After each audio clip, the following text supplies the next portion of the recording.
আল্লাহ নবী সাহাবীদের ডাকলেন,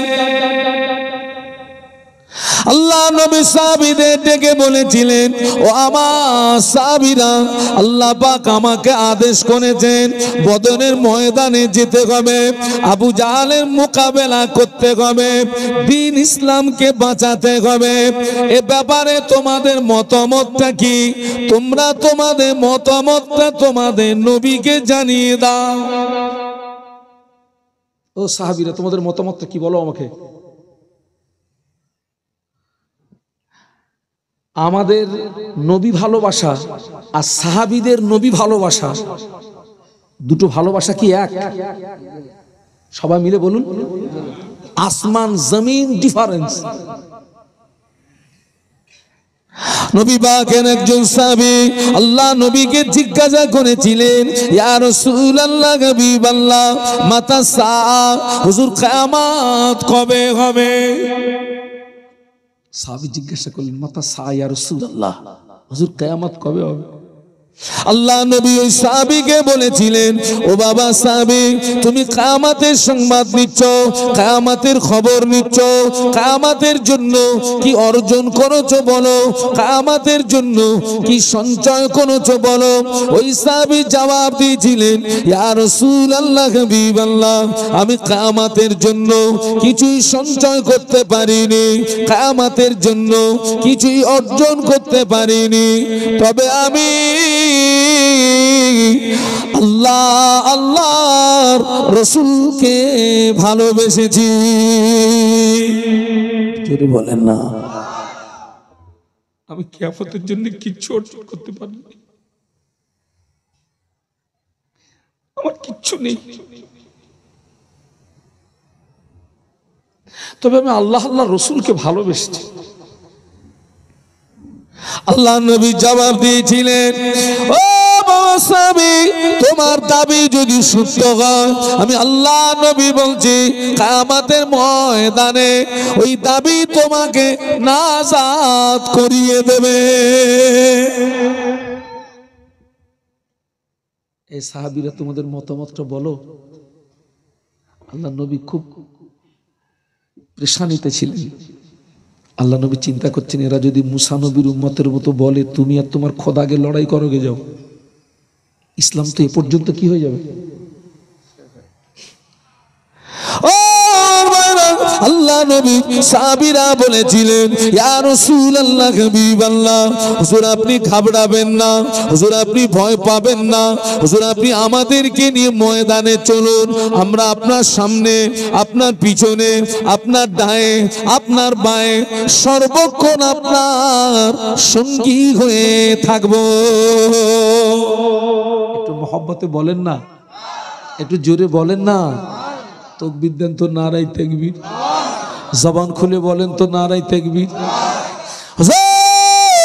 আপনি ঘাবড়াবেন না, আপনি ভয় পাবেন না, হুজুর আপনি আমাদেরকে নিয়ে ময়দানে চলুন, আমরা আপনার সামনে, আপনার পিছনে, আপনার ডায়ে, আপনার বায়ে যুদ্ধের ময়দানে সর্বক্ষণ আমরা আপনার সঙ্গী হয়ে থাকব।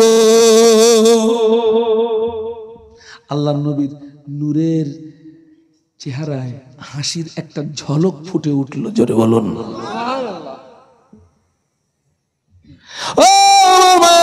আল্লাহ নবী সাহাবীদেরকে নিয়ে আল্লাহ নবী বদরের ময়দানে রওনা হলেন। আল্লাহ নবী বদরের ময়দানে রওনা হলেন। সাহাবীরা বদরের ময়দানে গিয়ে তাবু গাড়লেন। সাহাবীরা তাবু গাড়লেন। আল্লাহ নবী একটি তাবুর ভিতরে প্রবেশ করে আল্লাহ নবী আল্লাহর জমিনে সিজদায় পড়ে গেলেন। আল্লাহর জমিনে সিজদায় পড়ে কাঁদতে লাগলেন। আল্লাহ পাক, তুমি যদি চাও তোমার দ্বীনকে বাঁচিয়ে রাখবে, তুমি যদি চাও তোমার দ্বীনকে হেফাজত করবে, এই বদরের ময়দানে আসমান থেকে তুমি আমাদের উপরে সাহায্য করো।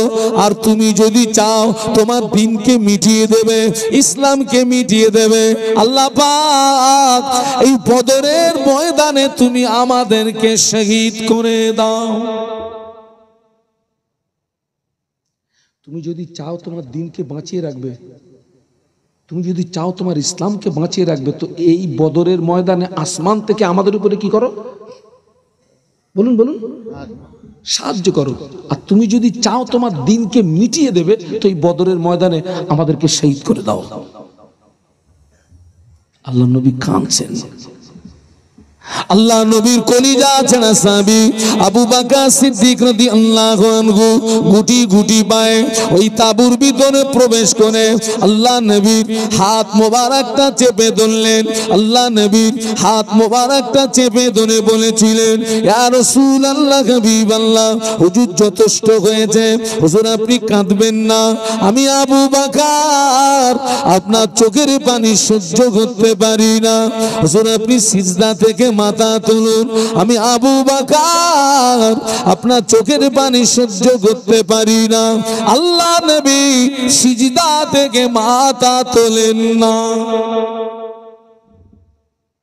দিন হেফাজতের জন্য আল্লাহর কাছে কাঁদছেন, একটু সুবহানাল্লাহ বলবেন না? একটু মহব্বতে বলতে পারলেন না? আপনি কদিন কেঁদেছেন যে আল্লাহ তোমার দিনকে বাঁচাও? আপনি কদিন কেঁদেছেন, আল্লাহ আল্লাহ তোমার ইসলামকে হেফাজত করো? নবীর চোখের পানি পৃথিবীর অন্য মানুষ সহ্য করতে পারলেও আল্লাহ সহ্য করতে, একটু সুবহানাল্লাহ বলবেন না? मूसा अलैहिस्सलाम, नूह अलैहिस्सलाम, दाऊद अलैहिस्सलाम, लूत अलैहिस्सलाम, जकरिया अलैहिस्सलाम। আল্লাহ যে কাজে রাজি, মুসা নবী ওই কাজে রাজি। আল্লাহ যে কাজে রাজি, নূহ নবী ওই কাজে রাজি। আল্লাহ যে কাজে রাজি, দাউদ আলাইহিসসালাম ওই কাজে রাজি। আল্লাহ যে কাজে রাজি, ঈসা আলাইহিসসালাম ওই কাজে রাজি। আর আমাদের নবী যে কাজে রাজি, স্বয়ং আল্লাহ পাক ওই কাজে রাজি। জোরে বলেন না। আমাদের সর্বপ্রথম কেবলা ছিল কোনটা? বাইতুল মুকাদ্দাস বা বাইতুল মাকদাস। এখন যেটা ইহুদিদের দখলে। আমাদের বসিরহাটের আল্লামা বড় মাওলানা রুহুল আমিন রহমতুল্লাহ আলাইহি, যিনি ছিলেন 18,000 হাদিসের হাফেজ। জোরে বলতে পারলেন না? আপনারা তো এই মাদ্রাসায় কোরআনের হাফেজ দেখছেন, হাদিসের হাফেজ দেখেছেন? 18,000 হাদিসের হাফেজ, এবং তিনি তার জীবনে 25,000 কেতাবকে কণ্ঠস্থ করেছিলেন। সুবহানাল্লাহ বলুন। হুজুর কোরআন শরীফের তাফসীর লিখতে গিয়ে লিখেছেন, আল্লাহ নবী 16 থেকে 17 মাস বাইতুল মাকদাসের দিকে ফিরে নামাজ পড়েছিলেন। কতদিন? 16 থেকে। আল্লাহ নবী বাইতুল মাকদাসের দিকে ফিরে নামাজ পড়েন ঠিকই, কিন্তু বারে বারে আসমানের দিকে ফিরে ফিরে চান। আর নবীর মনে মনে হয়, আল্লাহ বাইতুল মুকাদ্দাসটা আমার জন্য কেবলা না হয়ে বাইতুল্লাহ তথা কাবা শরীফটা যদি আমার জন্য কেবলা হতো, আমি মনের দিক দিয়ে খুব তৃপ্তি পেতাম, আনন্দিত হতাম, খুশি হতাম। নবী যে কাজে রাজি। একটা রেওয়ায়েতে এসছে, বিশ্বনবী 4 রাকাত জোহরের নামাজের নিয়াত করেছেন বাইতুল মাকদাসের দিকে ফিরে। আর একটা রেওয়ায়েতে এসছে 4 রাকাত আসরের নামাজ নিয়াত করেছেন।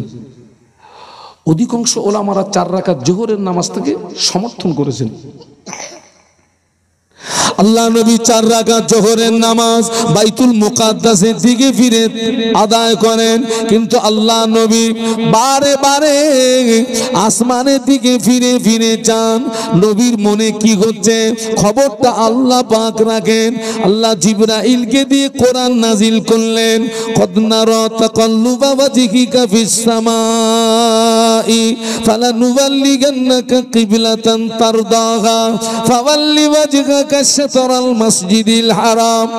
ও জিবরাইল আমার হাবিবের কাছে চলে যাও। আমার হাবিব বাইতুল মুকাদ্দাসের দিকে ফিরে নামাজ পড়ে ঠিকই, কিন্তু বারে বারে আমার আসমানের দিকে ফিরে যায়। আমার নবীর মনে হয় বাইতুল মুকাদ্দাসটা কিবলা না হয়ে বাইতুল্লাহটা কিবলা হলে আমার নবী খুশি হতো। ও জিবরাইল আমার হাবিবকে গিয়ে বলো আমি আল্লাহ পাক আমার হাবিবের জন্য আমি কাবা শরীফকে কিবলা বানিয়ে দিলাম। একটু মহব্বতে বলেন না। আল্লাহ নবী কোরআনের এই আয়াত যখন নাজিল হলো, 2 রাকাত নামাজ পড়েছিলেন বাইতুল মাকদাসের দিকে ফিরে। কোরআনের এই আয়াত যখন নাজিল হলো, নামাজের ভিতরেই রাসূলুল্লাহ চেহারাটাকে ঘুরিয়ে 2 রাকাত নামাজ পড়েছিলেন বাইতুল্লাহর দিকে ফিরে। যেখানে কিবলা পরিবর্তন হয় ওই মসজিদটার নাম হচ্ছে মসজিদে কিবলাতাইন।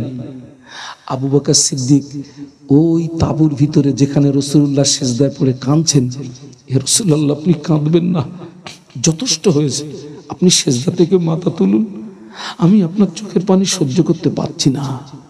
আল্লাহ নবী সিজদা থেকে মাথা তোলেন না। আল্লাহ তো নবীর চোখের পানি সহ্য করতে।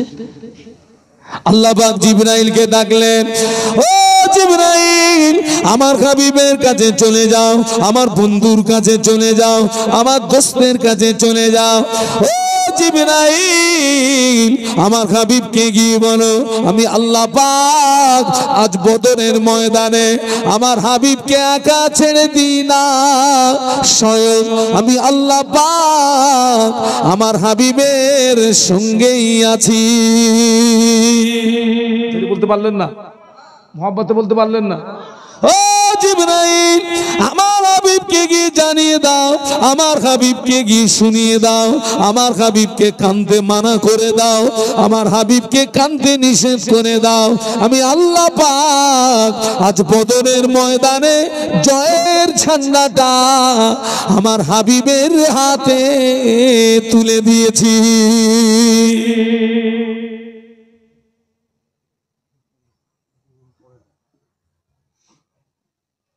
ফেরেশতা জিবরাইল সালাম আসলেন, আল্লাহ নবীকে সালাম দিয়ে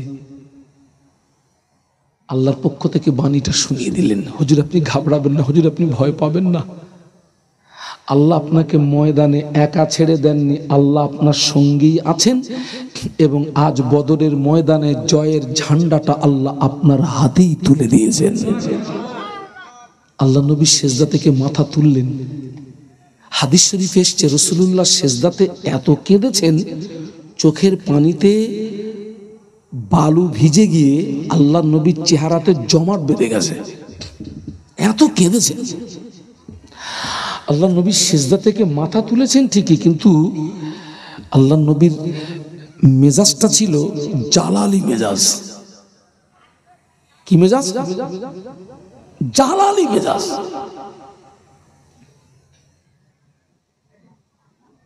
আল্লাহ নবী সিজদা থেকে মাথা তুলে এক মুষ্ঠ বালু নিলেন, এক মুষ্ঠ বালু নিয়ে একটা দোয়া পড়লেন। ওই দোয়াটা পড়ে আল্লাহ নবী 1000 কাফেরের দিকে নিক্ষেপ করলেন। কিতাবের ভিতরে এসেছে বদরের ময়দানে আল্লাহর পক্ষ থেকে প্রথম সাহায্য বিশ্বনবী যে 1000 কাফেরের দিকে এক মুষ্ঠ বালু নিক্ষেপ করেছিলেন, আল্লাহ পাক নবীর হাতের বালু 1000 কাফেরের চোখের ভিতরে পৌঁছে দিয়েছিলেন। বলতে পারলেন না, মহব্বতে বলতে পারলেন না। আল্লাহ নবী যে বালুটা নিক্ষেপ করেছিলেন, ওই বালুটা 1000 কাফেরের, বলুন বলুন, শুধু চোখের ভিতরে নয়, চোখের এবং কানের ভিতরে আল্লাহ ঢুকিয়ে দিয়েছিলেন। একটু জোরে বলুন। এটা হচ্ছে বদরের ময়দানে 1 নাম্বার সাহায্য মুসলমানদের উপর। বিশ্বাস করুন, আজকে তাম পৃথিবীতে মুসলমান মার খাচ্ছে কিন্তু সাহায্য পাচ্ছে। আল্লাহর কোরআন বলছে ওয়াকানা হাক্কান আলাইনা নাসরুল মুমিনিন। সুবহানাল্লাহ বলেন। আল্লাহ বলেছেন মুমিনদের সাহায্য করা আমার জন্য ওয়াজিব। কিন্তু মুসলমান মার খাচ্ছে, সাহায্য পাচ্ছে না কেন? বদরের মুসলমানদের মতো সেই ঈমান আমাদের নাই। বদরের মুসলমানদের মতো সেই ঈমানের পাওয়ার আমাদের নাই। আল্লাহ নবী বললেন, আখিরি জামানা আমার একদল উম্মতি সকালবেলা ঈমান আনবে, সন্ধ্যাবেলা কাফের হয়ে যাবে, আবার সন্ধ্যাবেলা ঈমান আনবে, সকালবেলাতে কাফের হয়ে যাবে। ইসবিউর রুজুলু মুমিনান ওয়া ইমসি কাফিরা ওয়া ইমসি মুমিনান ওয়া ইসবিউ কাফিরা। আখিরি জামানা আমার একদল উম্মতি সকালবেলা ঈমান আনবে, সন্ধ্যাবেলা কাফের হবে, সন্ধ্যাবেলা ঈমান আনবে, সকালবেলা কাফের হয়ে যাবে। আল্লাহ নবী বললেন, ও আমার সাহাবীরা, আখিরি জামানা হাতের তালুতে আগুন রাখা যত না কষ্ট হবে, তার চেয়ে বেশি কষ্ট হবে ঈমান নিয়ে বেঁচে থাকা।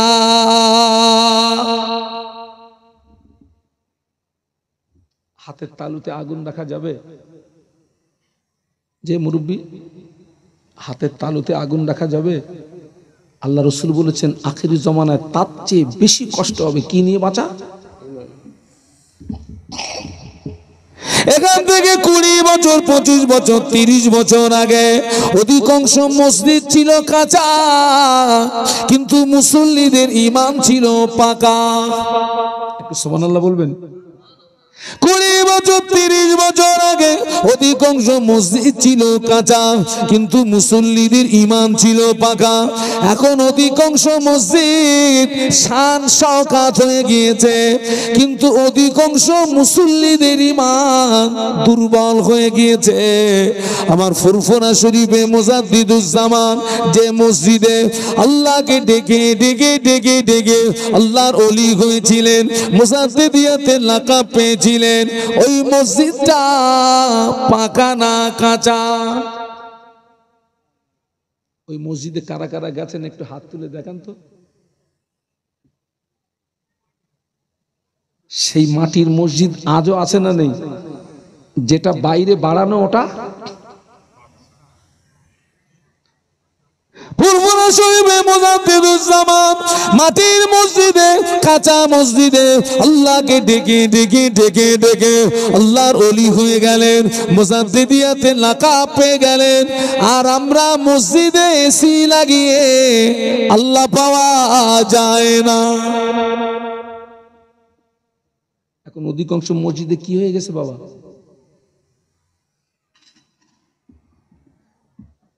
বদরের ময়দানে আসমান থেকে মুসলমানদের উপরে 2 নাম্বার সাহায্য আসছে। দেখুন ওই বদরের ময়দানে আল্লাহ পাক আসমান থেকে 5000 ফেরেশতা নাজিল করেছিলেন। কহাজার? একটু জোরে বলেন না। 5000 ফেরেশতা। যে পাহাড়ের উপরে ওই ফেরেশতারা নেমেছিলেন, টোটাল পাহাড়টা হচ্ছে বালুর পাহাড়। এখানে বদরের ময়দানে যাওয়া কেউ আছেন? বদর বদর কথা বলে না। হ্যাঁ, বদরের ময়দানে যাওয়ার মতো মানুষ কেউ আছেন? আল্লাহু আকবার। কই? আচ্ছা আচ্ছা আচ্ছা আচ্ছা। আল্লাহ আমাকে 2 বার হজ পাকে নিয়ে গেছেন। আমার জীবনের প্রথম হজ হচ্ছে 2006 সাল। আমার জীবনের আপনার দ্বিতীয় হজ হচ্ছে 2014 সাল। তো এই হজের পিরিয়ডে আমার বদরে যাওয়া হয়নি। আর আল্লাহর নবীর শরীরে সবচেয়ে বেশি রক্ত ঝরেছিল কোথায় বলুন তো? কোথায়? না না না, তায়েফ তায়েফ তায়েফ। সবচেয়ে শরীরের বেশি রক্ত ঝরেছিল তায়েফ। আল্লাহ পাক 22 সালে আমাকে একটু উমরায় নিয়ে গেছিলেন।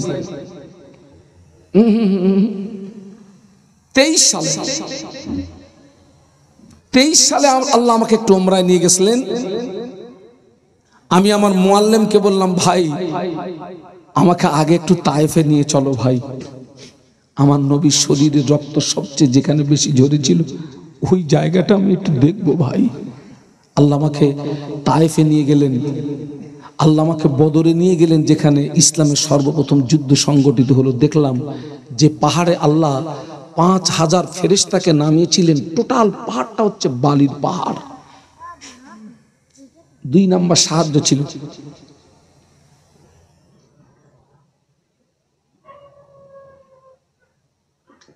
পাঁচ হাজার ফেরেশতা দিয়ে আল্লাহ মুসলমানদের সাহায্য করেছিলেন। একটু সুবহানাল্লাহ বলেন। আর আমার এখন তো বিশ্বাস হয় না আমাদের টোটাল গ্রামে আল্লাহর ফেরেশতা আসে বলে, টোটাল গ্রামে।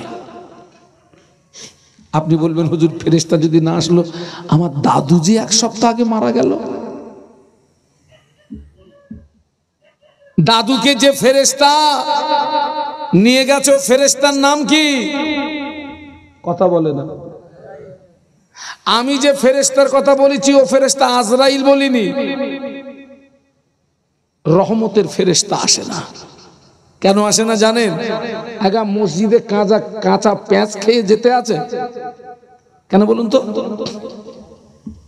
মুখের দুর্গন্ধে পাশের ব্যক্তির কষ্ট হবে, ফেরেশতাদেরও। আচ্ছা পেঁয়াজের গন্ধে যদি ওই হয়, এখন তো জামাত করে গাঁজা টানতেছে গো, পুরো ভাটা চিমনের মতন ধোঁয়া উঠতেছে, তোর ফেরেশতা নামবে কি করে?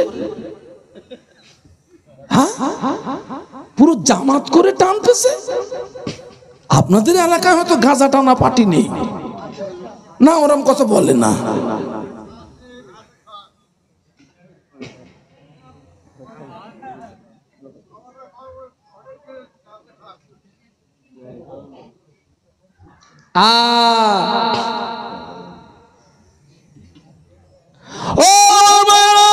বদরের ময়দানে 3 নাম্বার সাহায্য, আবু জাহল যেদিকে দাঁড়িয়েছে ওই দিকটা ছিল এঁটেল মাটি। আল্লাহ নবী সাহাবীদেরকে নিয়ে যে দিকটা দাঁড়িয়েছেন ওই দিকটা ছিল বালু মাটি। আল্লাহ নবী সাহাবীদেরকে নিয়ে যে দিকটা দাঁড়িয়েছেন কি মাটি? আর আবু জাহল যেদিকে দাঁড়িয়েছে, আচ্ছা বলুন তো যুদ্ধ করতে সুবিধা হবে কাদের? বালু মাটি না এঁটেল মাটি? বালু না, বালু মানে খোকা পা ডেবে যাবে, সোয়ারিদের পা গুলো। এঁটেল মাটি মানে 3 নাম্বার সাহায্য আল্লাহ করছে। দেখুন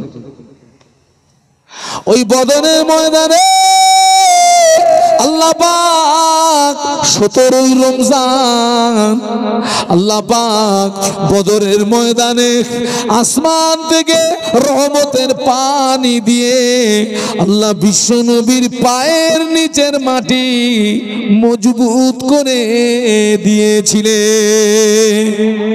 একটু জোরে বলা যায় না? একটু মহব্বতে বলা যায় না? তাকবীর দেন তো, নারায়ে তাকবীর। হ্যাঁ, বালিতে পানি পড়লে কি হয়? এঁটেল মাটিতে পানি পড়লে কি হয়? একটু সুবহানাল্লাহ বলবেন না?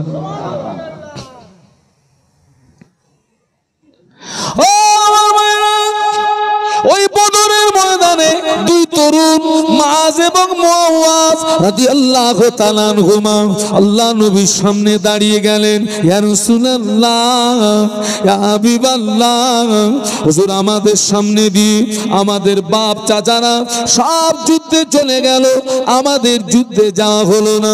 হুজুর আপনি আমাদের অনুমতি দিন, আমরা যুদ্ধে যাব, শহীদ হব। হুজুর আপনি আমাদের অনুমতি দিন, আমরা যুদ্ধে যাব, শহীদ হব। সুবহানাল্লাহ বলবেন না? মহব্বতে বলবেন না? আচ্ছা কেউ কি যুদ্ধে যাওয়ার জন্য পারমিশন চাইবে? আমরা হলে কি করতুম? হুজুর পারমিশন দেন, বাড়ি যাব। কোথায় যাব? হুজুর পারমিশন দেন, বাড়ি যাব। আর দুই তরুণ গিয়ে কাঁদছেন, ইয়া রাসূলুল্লাহ অনুমতি দেন জিহাদে যাব। সুবহানাল্লাহ বলুন। আল্লাহ নবী যে সাহাবীদের যুদ্ধের জন্য পারমিশন দিতেন, দুটো বিষয় দেখতেন। আচ্ছা একটুখানি জিজ্ঞাসা করি, আপনাদের ঘুম লাগেনি তো? আচ্ছা আমি কতক্ষণ বলবো? ও মানে হুজুর মরে যায়, যাক হজ করো। হুজুরকে এত ভালোবাসে, ইন্তেকালের পরে কবর জিয়ারত করতেছে। হুজুর ওঠেন, হজ করবেন না? দরুদ শরীফ আল্লাহুম্মা। আমি না না দরকার নেই, গ্লাস দেন। হ্যাঁ হয়ে গেছে। একটু আওয়াজ বাড়াতে হবে বাপ, একটু আওয়াজ বাড়াতে হবে। মাওলানা মুহাম্মদ আল্লাহুম্মা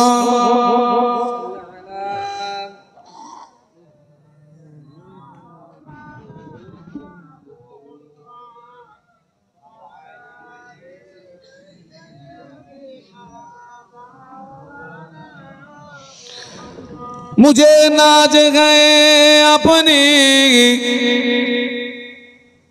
खुशकिस्मती पर, मेरे हाथ में है दामने मुस्तफा की, नगम है फुआर का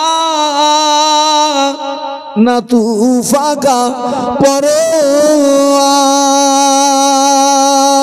मैं डूबूंगा फिर भी किनारा करूंगा। अल्लाहुम्मा पढ़ो बाबा सल्ले अला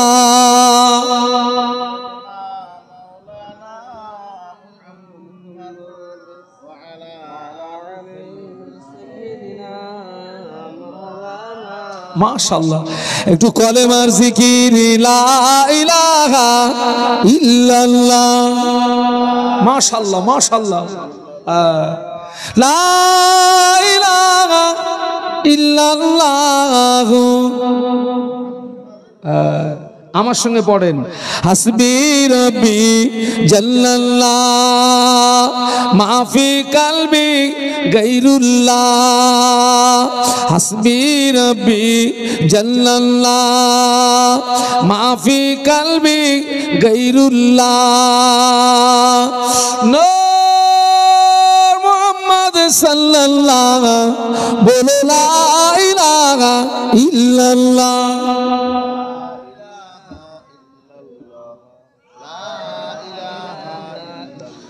মুহাম্মাদুর রাসূলুল্লাহ।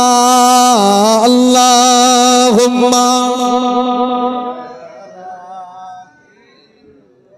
সাইয়্যিদনা মাওলানা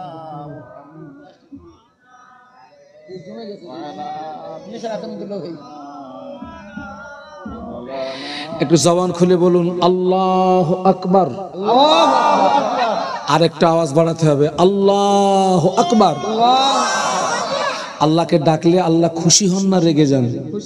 আল্লাহ কোরআনে বলছেন উদউনি আস্তাজিব লাকুম, বান্দা তুই আমাকে ডাক, আমি আল্লাহ তোর ডাকে সাড়া দিয়ে থাকি। একটু জোরে বলুন। আল্লাহ নবী যে সাহাবীদেরকে যুদ্ধের পারমিশন দিতেন, দুটো বিষয় দেখতেন। একটা দেখতেন বয়স, আর একটা দেখতেন হাইট। কি কি দেখতেন? বদরের যুদ্ধে যে সাহাবীদেরকে পারমিশন দিয়েছেন, কোন কোন সাহাবী দেখা গেছে ওই হাইটে শর্ট হয়ে যাচ্ছে। হাদিস শরীফে এসেছে ওই সাহাবীরা পায়ের গুড়মুড়িটাকে উঁচু করে শরীরের হাইটটাকে বাড়িয়ে দিয়েছেন, যাতে আল্লাহ নবী যুদ্ধের পারমিশনটা দিয়ে দেয়। একটু জোরে বলুন। কি সাহাবীদের ঈমান! পায়ের গুড়মুড়িটাকে উঁচু করে হাইট বাড়িয়ে দিয়েছে। দুই তরুণ দাঁড়িয়ে গেছেন, আমাদের আমাদের সামনে দিয়ে আমাদের বাপ চাচারা যুদ্ধে ময়দানে চলে গেল, হুজুর আপনি আমাদের অনুমতি দিন, আমরা যুদ্ধে যাব, আমরা শহীদ হব। আল্লাহ নবী বললেন, তোমাদের কি করে পারমিশন দেই? তোমাদের বয়স বড় কাঁচা, তোমাদের বয়স বড় কাঁচা। দুই তরুণ কেঁদে যারে যার, ইয়া রাসূলুল্লাহ, হাবিবাল্লাহ, হুজুর আপনি আমাদের অনুমতি দিন, আমরা যুদ্ধে যাব, শহীদ হব। আল্লাহ নবী বললেন, বেশ, তোমরা দুজনে কুস্তি লড়ো, যে জিতে যাবে পারমিশন পেয়ে যাবে। হযরত মাজ হলেন বড়, মুআওয়াজ হলেন ছোট। মুআওয়াজ মাজের কানে কানে বলে, ভাই তুই তো আমাকে এক ধাক্কায় ফেলে দিবি ভাই, আল্লাহর নামের কসম করে বলছি, দ্বিতীয়বার তোকে যখন ধরবো ইচ্ছা করে পড়ে যাবি, তা না হলে আমি যুদ্ধের পারমিশন পাবো না। আল্লাহ নবী দুই তরুণের মনের ভাব বুঝতে পেরে আল্লাহ নবী দুই তরুণকে যুদ্ধের অনুমতি দিয়ে দিলে। দুই তরুণ যুদ্ধের ময়দানে নেমে গিয়েছেন। আল্লাহ নবীর সাহাবী হযরত আব্দুর রহমান ইবনে আওফ রাদিয়াল্লাহু তাআলা আনহু বলেন, বিশাল এই যুদ্ধে আমি দুই তরুণকে দেখে আশ্চর্য হয়ে গেলাম। বিশাল এই যুদ্ধে আমি দুই তরুণকে দেখে আশ্চর্য হয়ে গেলাম। দুই তরুণ কেন বিশাল এই যুদ্ধে? ওই দুই তরুণ গুটি গুটি পায় নবী সাহাবীর নিকটস্থ হয়ে সালাম দিয়ে বলেছিলেন, চাচা যান, চাচা যান, চাচা যান, আমরা মদিনার আনসারের ছেলে। ও চাচা যান, আমরা শুনেছি মক্কার জমিনে আবু জাল সবচেয়ে নবীকে বেশি কষ্ট দিয়েছে, আমার নবীকে বেশি কষ্ট দিয়েছে। চাচা যান, এই যুদ্ধের ময়দানে আবু জাল কোনটা আমাদেরকে একটু দেখিয়ে দেন।